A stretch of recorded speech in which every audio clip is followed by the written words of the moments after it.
Bem, dando continuidade, então, eu passo imediatamente a fala para nossa presidente eterna, nossa grande Hilda Correia.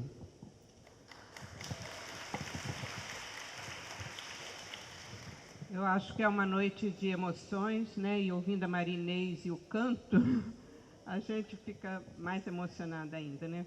Eu quero parabenizar a todos pela data dos assistentes sociais, os profissionais e os estudantes, e agradecer à diretoria do CRES por ter lembrado de mim, me recrutado para colaborar nessa retrospectiva dos 80 anos, né? Eu fiquei dias e dias alarmada com esse convite, pensando em quanta responsabilidade, né, tentar ajudar a fazer essa retrospectiva. A minha contribuição aqui é um pouco diferente da Marinês, né? A Marinês sempre foi um profissional ligado à formação, sempre não, você teve também uma prática de exercício direto, mas a maior parte do tempo da Marinês foi na formação na academia. Eu, ao contrário, eu nunca passei pela academia, a não ser na graduação e no curso pós-graduação. Eu tenho, o serviço social está fazendo 80 anos, eu faço 44 anos de assistente social no exercício profissional direto de atendimento à população. Sou uma servidora pública do governo federal, aposentada, mas atuo ainda como assistente social. Eu hoje me intitulo assim, uma militante social, com orgulho de ter uma formação como assistente social, né? Então, a minha fala vai um pouco na experiência de exercício e a segunda grande experiência que eu vivi como assistente social, que foi no nosso conjunto de representação no CRES do Rio de Janeiro e no Cefes. Foi uma experiência extremamente rica, que é um pouco que me dá uma base para fazer alguns comentários nessa mesa. Eu pedi e queria registrar aqui um agradecimento especial a 3 companheiras que me ajudaram a fazer essa recuperação um pouco histórica desses 80 anos. A minha companheira Silvia, membro da diretoria atual do CRES, a Anísia, a outra companheira Anísia, que é assistente social e agente fiscal do nosso conselho, e também a companheira Andréa Pequeno, que já foi companheira da minha gestão, depois também foi presidente do CRES. Eu escrevi para elas e falei por telefone para que me ajudassem a recuperar alguns fatos mais relevantes. A Marinês, ela deu início a partir dos anos 60. Eu vou fazer uma retrospectiva um pouco mais atrasada, mas lá no início da profissão. Eu arrumo, às vezes, o meu pensamento assim numa questão cronológica. Eu acho que não é muito acertado, talvez a psiquiatria resolvesse um pouco, explicasse um pouco por isso. Na minha vida pessoal e também na minha vida profissional, faço uma linha. Bom, eu queria começar dizendo, né, que as profissões, elas se instalam na sociedade dos homens para responder à necessidade da coletividade ou de parte da coletividade. Algumas profissões têm vida longa, o caso da medicina e do direito, né? Exatamente porque as razões da sua existência, dessas duas exemplos que eu dou, continuam presentes no curso da história humana. Outras desapareceram ou surgiram acompanhando demandas e exigências próprias de determinados tempos históricos e formas de organização social. Esse é um dado, uma observação óbvia e simples, mas que cabe reportar para a análise do surgimento do serviço social entre nós. Em algum momento, esta profissão se tornou necessária. Naquela ocasião, talvez para parte da coletividade humana, para parte, né? Ela surge nos anos 30 e 40, como todos nós sabemos, com as primeiras escolas da PUC, em São Paulo e Rio, com um vínculo de identidade fortíssimo com a ação social da Igreja, né? A doutrina social da Igreja, ela foi, naquela época, a inspiradora e guia do trato da questão social. E, por isso mesmo, inspirou também a criação e a formação a criação do serviço social e a formação das primeiras assistentes sociais. Quando eu destaco essa vinculação do surgimento do serviço social com a ação social, eu me lembro de um caso, eu já contei isso lá no aniversário dos 50 anos do CRES, da assistente social Maria Josefina Albano. Maria Josefina Albano depois veio a ser a primeira presidente do CRES do Rio de Janeiro. Mas a história da Maria Josefina eu achei muito engraçada, muito interessante.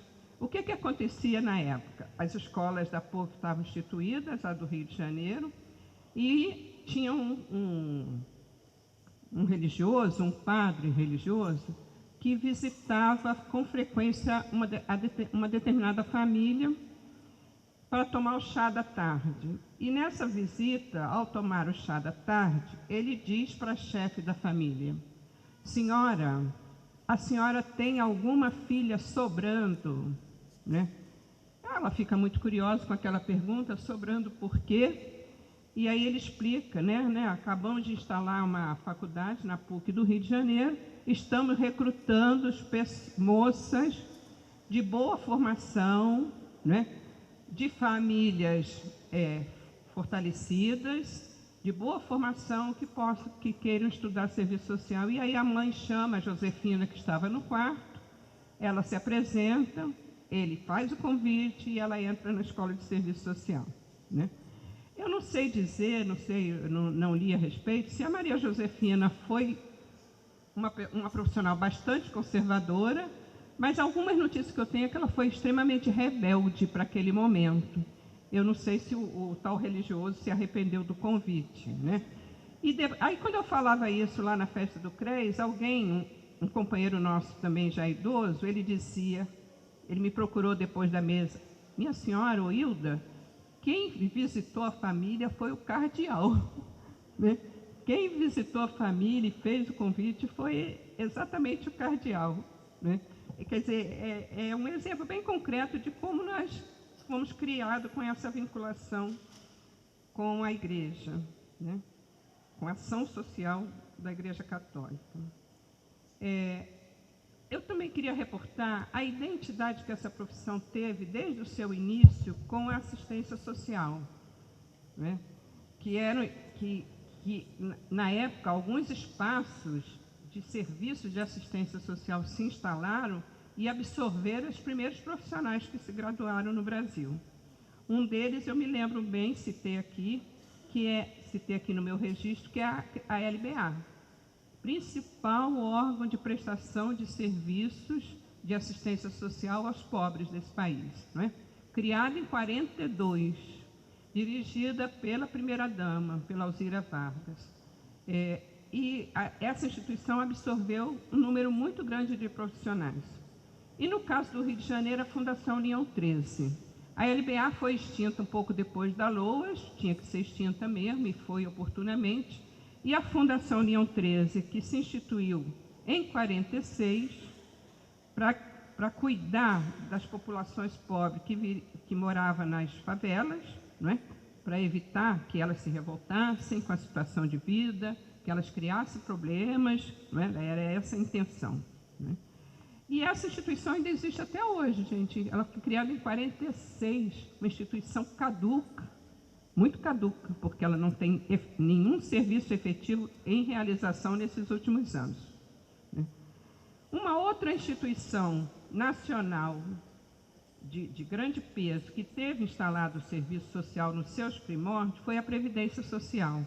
Está aí a nossa companheira, que é diretora do CRES nesse momento, que é profissional da Previdência.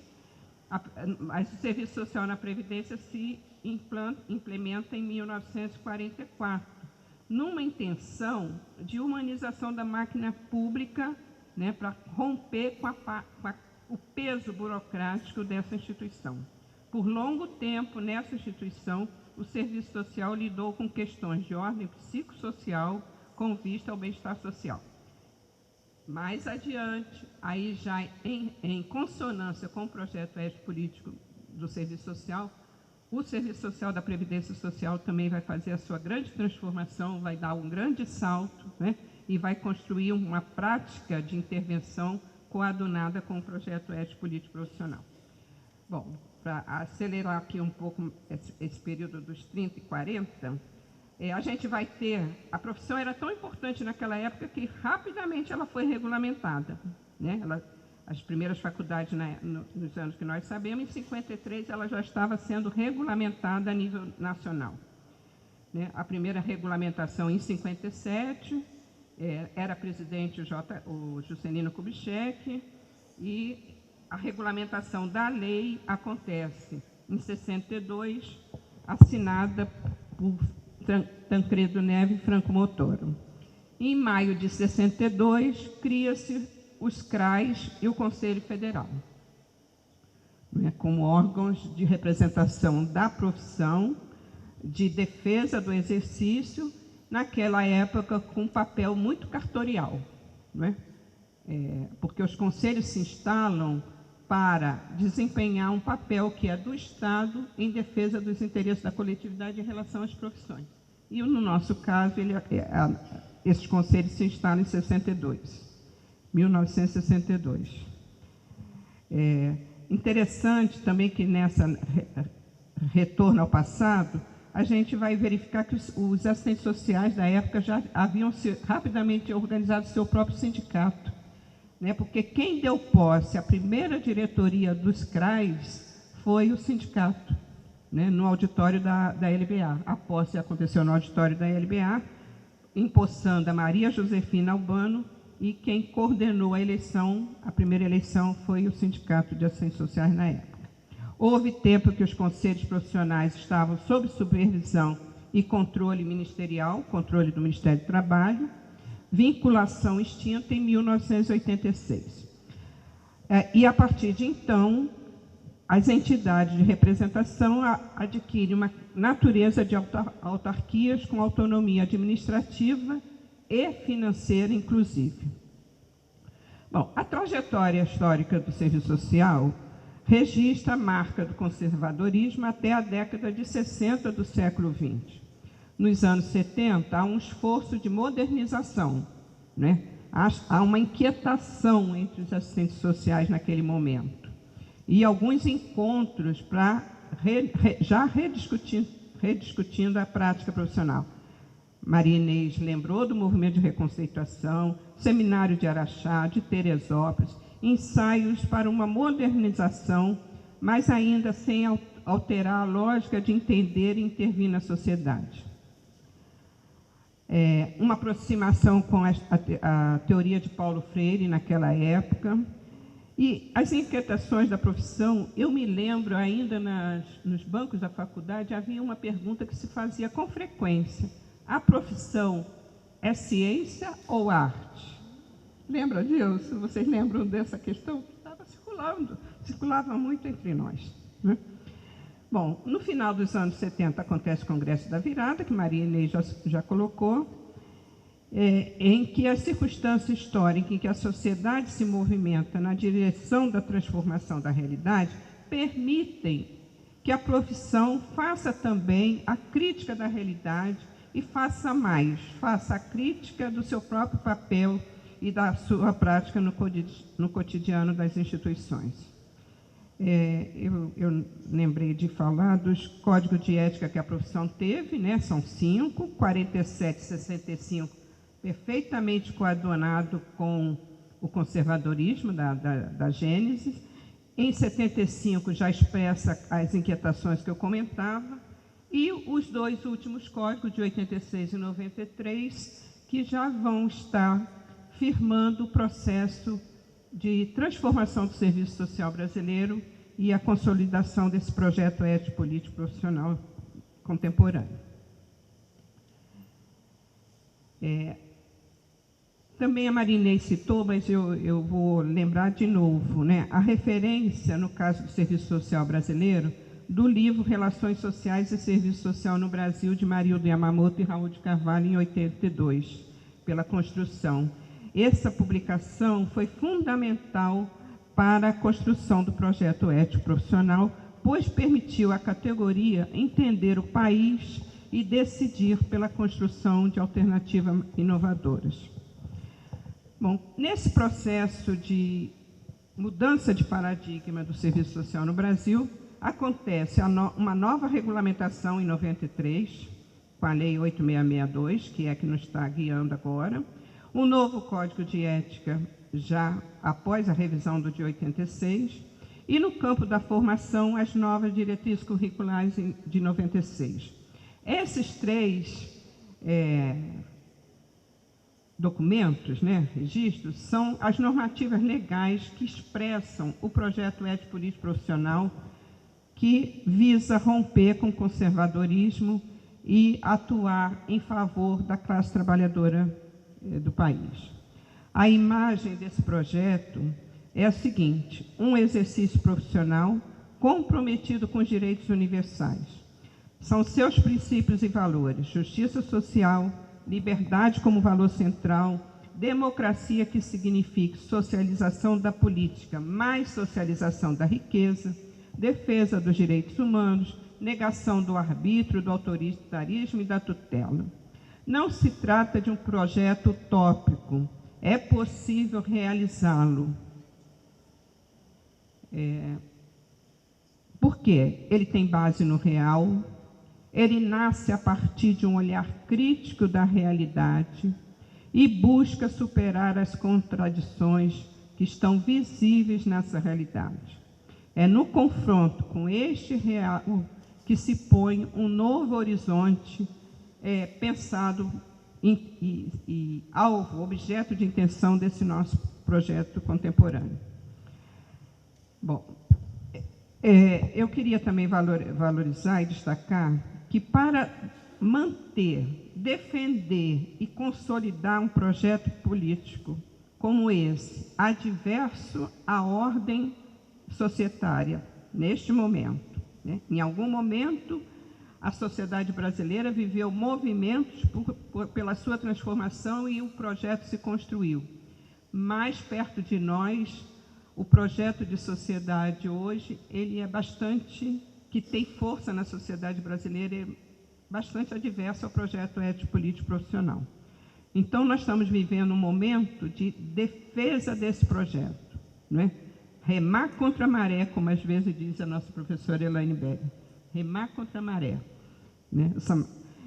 E para isso são necessárias estratégias de ações articuladas e combinadas, o que já vem acontecendo ao longo de alguns anos. O conjunto Cefes-CRES, a ABEPS e a ENES, a Executiva Nacional dos Estudantes. Ações combinadas e articuladas para defender e consolidar o projeto, incluindo a preocupação com a formação qualificada na graduação e na pós-graduação, para viabilizar uma prática profissional com competência teórico-crítica e interventiva na realidade social, que é uma prática, repetindo, comprometida com a expansão da democracia, com os direitos e com o acesso da população a políticas públicas de qualidade. Cenário muito difícil nesses nossos tempos. Quero comentar também rapidamente nessa trajetória a organização sindical da categoria. As assistentes sociais iniciaram uma organização social já no início dos anos 70, de 60 em diante eu não sei bem como as coisas ocorreram, mas nos anos 80, essas nossas organizações sindicais estavam sob liderança de profissionais progressistas dentro do serviço social e se tornaram esfera aguerrida de lutas dos assistentes sociais, afinada com as lutas da classe trabalhadora. No quadro do sindicato dos anos 80, se encontravam profissionais assistentes sociais, legítimas lideranças representativas da categoria nos espaços locais e no âmbito nacional, lembrando a existência da ANAS, a forte organização nacional dos assistentes sociais, Associação Nacional de Assistentes Sociais, que foi quem encaminhou uma discussão nacional e uma decisão coletiva pela extinção da ANA e pela extinção dos sindicatos da categoria em favor de uma vinculação sindical por sindicatos gerais, juntamente com a classe trabalhadora no geral. né? Esses nomes que eu disse, lideranças aguerridas do serviço social dos anos 80, me lembro de citar algumas companheiras, às vezes fiquei um pouco preocupada de citar nomes e ser um pouco injusta com outras companheiras, mas lembro de Regina Marconi, lembro de Deizinha e lembro da colega Augusta, que também foi presidente da última gestão do CRES do Rio, antes dessa assembleia que decidiu pelo fechamento. Depois o sindicato foi reaberto, aí já temos um novo perfil da organização sindical dos anos da atualidade. As lutas políticas assumidas pelo serviço social nos anos 80 e 90, vou falar rapidamente. A inserção do serviço social no movimento de redemocratização do país, na superação do período da ditadura militar, né? A inclusão da Seguridade Social ainda nos debates da Assembleia Constituinte, né? Que fez com que a Constituição Federal incorporasse pela primeira vez no Brasil o conceito, a concepção de Seguridade Social, né? O fato desta concepção estar inserida na Constituição se deve ao trabalho, não só, mas de muitos assistentes sociais naquela ocasião, né? Também dos direitos sociais. No início dos anos 90, as assistentes sociais do então INSS, quero também fazer esse destaque que eu comentei antes da parte burocrática do serviço social na Previdência. Mas nos anos 90, a categoria faz internamente encontros para discussão da prática, fazem reflexões críticas e redefinem o fazer profissional comprometido com a cidadania e com o direito da população usuária. Compromete-se em mediar seus interesses e demanda quanto aos benefícios e serviços previdenciários. E, dessa forma, institui, em 93, uma nova matriz teórico-metodológica do Serviço Social da Previdência Social, compreendida numa concepção histórico-dialética. Ficam definidos nessa matriz os objetivos, as ações, os instrumentos e técnicas, tudo na preocupação de corresponder aos interesses da classe trabalhadora que recorria à instituição previdenciária, né? Outra luta política do serviço social, a participação na mobilização pelo direito universal à saúde no momento dos debates da reforma sanitária. Vide aí a companheira Maria Inês Bravo, Ana Vasconcelos e muitas outras que se dedicaram a discutir a política de saúde, né? Regulamentação, o serviço social teve presente na regulamentação da política de direito e políticas sociais, ajudando a construir e defendendo até hoje o ECA, o SUS, né? Um esforço especial na regulamentação da política de assistência social, que exigiu grande mobilização de assistentes sociais, das unidades acadêmicas e do campo dos órgãos de exercício de atendimento à população naquele momento. Não sei se lembram, das 3 políticas da Seguridade, a assistência social é a que foi regulamentada mais tardiamente, 5 anos depois da Constituição de 88. Ela só foi regulamentada em 93. E ela só foi regulamentada porque assistentes sociais fizeram pressão no Congresso Nacional, fizeram discussões em todo o país, elaborando propostas de projeto de lei para regulamentar essa política. Tanto os parlamentares do Congresso Nacional como o Poder Executivo não fizeram nenhum movimento para regulamentar essa política. Não interessava a eles que a assistência social, área em que eles sempre fizeram uso político eleitoreiro, tivesse uma regulamentação e se tornasse, de fato, uma política de direito, né? Então, nós tivemos pessoas, profissionais da academia, eu me lembro de algumas, professora Poutiara, da UNB, professora Carmelita, professora Aldaísa Sposati, algumas outras professoras da PUC de São Paulo, ajudando, escrevendo propostas lá na LBA, na época eu ainda trabalhava na LBA, nós fazíamos assembleias continuadas e tirando proposta para ser objeto do tal projeto de lei. Só fomos conseguir isso depois do afastamento do do presidente Collor no governo Itamar Franco.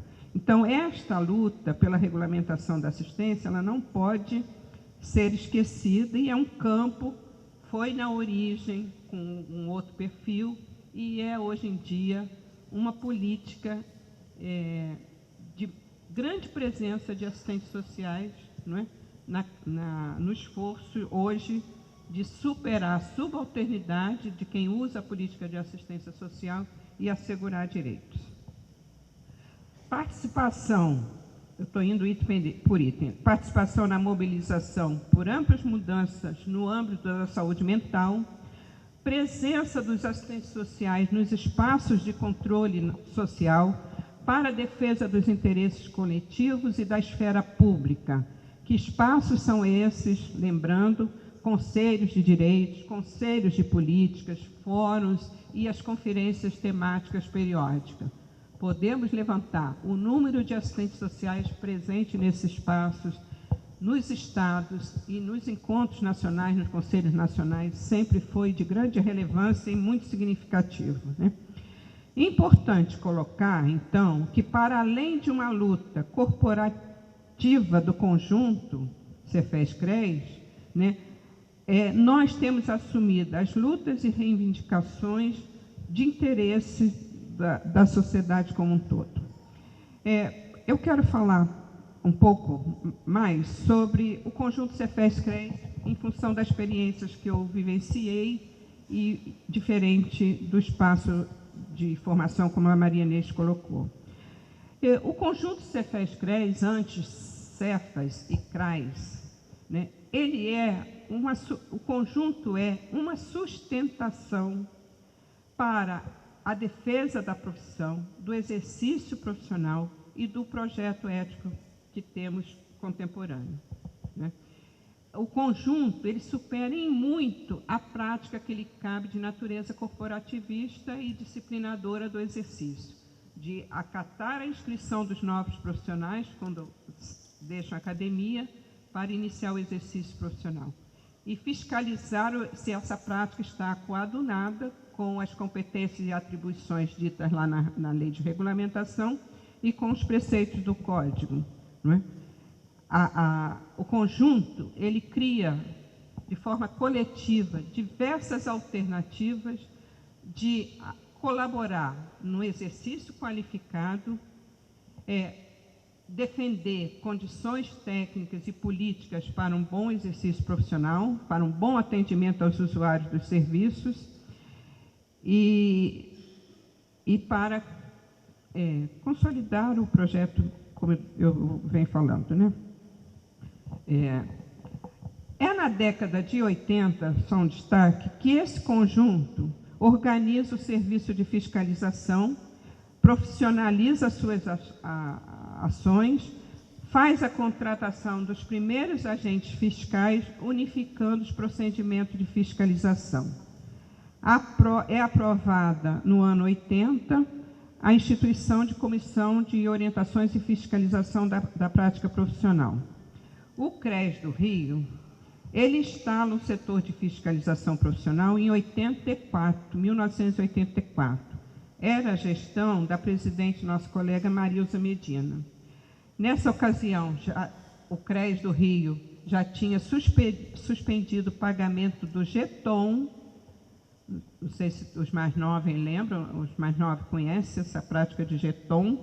É um pagamento pecuniário por sessão em que os diretores, o colegiado, estaria presente, né? O GETON ainda é adotado em outras instituições, até em outros conselhos profissionais. Mas, no caso do serviço social, nos anos 84, esse GETON foi extinto. E o recurso que era utilizado no pagamento do GETON aos diretores até então, foi utilizado para a contratação das primeiras assistentes sociais, agentes fiscais, que foram a Nízia Maria, que ainda é profissional do CRES, a Eliane Ministro e a Gisele Lavinas, que hoje é professora na UERJ. Eu queria aqui fazer uma referência especial à assistente social companheira Nízia Maria Vieira dos Santos, admitida no CRES do Rio em 1984, completando 32 anos de serviço no CRES. Ela está presente aqui, né?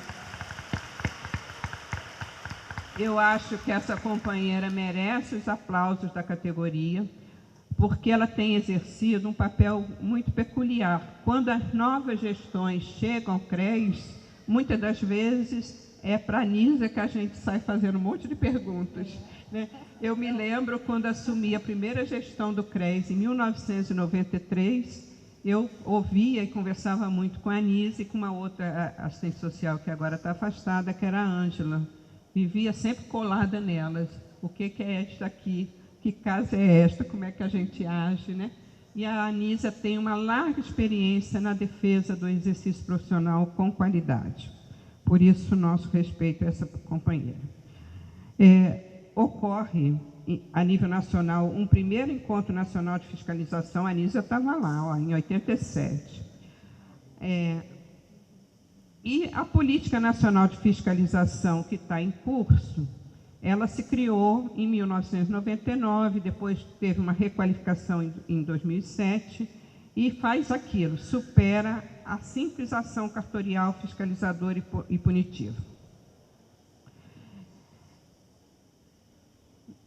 O tempo está bastante curtinho. É que eu só queria falar ainda do conjunto Cefes-CRES, das lutas, das alternativas que ele vem encaminhando em todo o país, né, em função da observância dos princípios fundamentais do Código de Ética, que dão a direção para o exercício profissional e para os direitos e deveres dos assistentes sociais. Luta para a preservação e consolidação do projeto ético, posto em risco no quadro social brasileiro contemporâneo, com a precarização do trabalho, com a formação com baixa qualidade, em muitos casos, com a expansão de escolas de serviço social de perfil mercantilista, né, escola que se instalam para atender uma demanda objetiva e rápida, né, de mercado. E aí o conjunto Cefes-CRES criou algumas alternativas interessantes. O projeto Ética em Movimento, né, que faz uma formação no que diz respeito à ética em todo o país, com uma formatação nacional. O curso de capacitação continuada à distância, mas aí uma capacitação pós-graduação, em parceria com a ABEPS e com a Executiva dos Estudantes. A defesa da presença do serviço social em diferentes áreas e políticas, na saúde, na educação, da assistência, habitação, na área sociojurídica, nas instâncias de controle, no exercício de consultoria, de assessoria, defesa dos direitos humanos, buscando articulação com organizações e movimentos sociais que também têm foco no tema. E queria comentar também rapidamente a prática democrática no âmbito desse conjunto e o investimento na qualificação das suas atribuições, principalmente para quem não é membro desse colegiado. Os encontros nacionais anuais são precedidos dos encontros regionais, onde as principais questões da profissão são colocadas em pauta para debate e decisões coletivas de encaminhamento, com participação de delegados da própria diretoria e da base, eleitos democraticamente em assembleia. Então, anualmente, a categoria a nível nacional tem oportunidade de colocar em pauta as suas principais questões e decidir coletivamente os encaminhamentos. O esforço de descentralização do Conselho, no caso CRES do Rio, com vista a estar mais próximo da categoria. Sempre ouvi queixas de alguns profissionais de que o CRES está distante, o CRES está longe dos nossos espaços de trabalho. Sempre ouvi essa queixa, mas também sempre houve um esforço da entidade de estar próxima da categoria, de fazer algumas investidas para estar cada vez mais próximo. E temos o exemplo das duas seccionais que nós conseguimos montar no Rio de Janeiro, a do Norte e Noroeste e a de Volta Redonda, e que são espaços que implicam em recursos financeiros de relevância para manter essas seccionais. Aí alguns companheiros diziam, por que não cria-se mais seccionais? Não cria-se porque não se tem dinheiro suficiente. mas aí se descobrem outras alternativas, que são, por exemplo, os núcleos de assistentes sociais que estão instalados no estado do Rio de Janeiro. Até algum tempo atrás eram 11, eu não sei se continuam sendo 11, né? 13, são 13. E a experiência de CREAS itinerante também, que não sei se está em curso nesse momento, mas já foi uma experiência nessa tentativa. Queria comentar também o investimento em política de comunicação das nossas entidades, aí tanto os CREAS como o Conselho Federal. Temos aqui a liderança do nosso companheiro Felipe, né, que é um mestre neste terreno, que é a nossa referência quando a gente fala da questão da comunicação, do investimento em comunicação, que tem dois eixos, duas frentes, né? A comunicação da entidade com a própria categoria, com as instituições empregadoras, e a comunicação do Conselho, enquanto representação da categoria profissional, com a sociedade, né? Com os movimentos sociais, no sentido de dar visibilidade para movimentos sociais, para organizações sociais, de quem somos nós. Quem é o serviço social? O que faz, o que desejam, né? Quais são os seus princípios, os seus valores, não é? Isso nós temos feito com muita competência, não é? Várias alternativas de comunicação muito interessantes foram instaladas nos últimos anos, assegurando o direito à comunicação, e que vem favorecendo uma articulação mais orgânica do serviço social com vários atores sociais. Sobre a academia, eu escrevi alguma coisa, mas eu não vou comentar, não é? Porque apenas registrar o amadurecimento acadêmico do serviço social brasileiro, com a ampliação, com a construção de curso de especialização, de mestrado e doutorado e implantação de linha de pesquisa, não é? Crescemos muito nesse terreno de produção acadêmica. Quero destacar também o processo de reorganização do movimento estudantil do serviço social, antes com a CESUNE, hoje com a ENESO, né? E dizer que está posto para esses jovens estudantes, né, a continuidade da luta pela preservação e consolidação do projeto ético-político brasileiro, do serviço social brasileiro. Bom, um pouco isso. Falar rapidamente de desafios que estão postos. Eu queria comentar, eu não trouxe um canto, não trouxe uma poesia, mas eu trouxe um registro do encantamento pelo serviço social, né?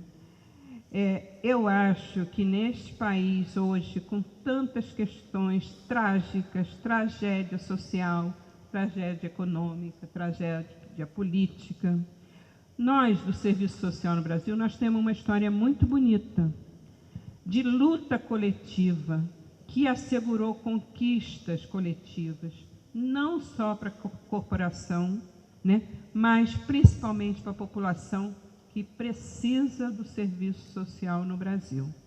Isso nós não podemos deixar de lado. A população brasileira precisa do serviço social, precisa de assistentes sociais nas diferentes áreas de trabalho, formados, habilitados, com competência e fazendo a defesa de um projeto ético-político profissional transformador, avançado, né? Embora se conviva com um conservadorismo que teima em estar presente entre nós. Espero que os mais jovens, as novas gerações, tenham coragem, né, de continuar na luta, enfrentando as precárias condições de trabalho, os baixos salários, toda a adversidade que fere a classe trabalhadora, fere a nós também, assistentes sociais, mas que procurem estar juntos, fazer a luta coletiva em benefício de uma sociedade, diferente. Obrigada a todos. Muito obrigado, Hilda. por essa recuperação e essa defesa do Conselho Regional de Serviço Social, que é uma instância que você tem tanto envolvimento e foi muito acertada a tua vinda para cá. Obrigado pela tua fala.